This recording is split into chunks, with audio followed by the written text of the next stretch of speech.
Nursing is fascinating.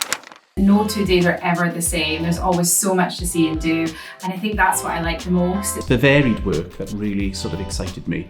I'd had careers where I'd got bored quite quickly, but that's never an option in midwifery. It's about people, and that's got to be the first thing. That's what it's the job's about, isn't it?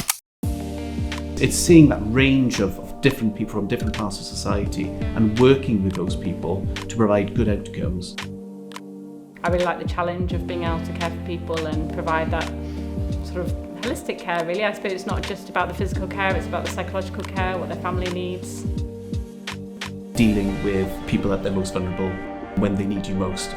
We all become a tribe in a way and look after each other, and I think that's quite unique and special about Master. You could be on the ward, not knowing what's going to come in through the door. It's so versatile, there's so much to learn all the time.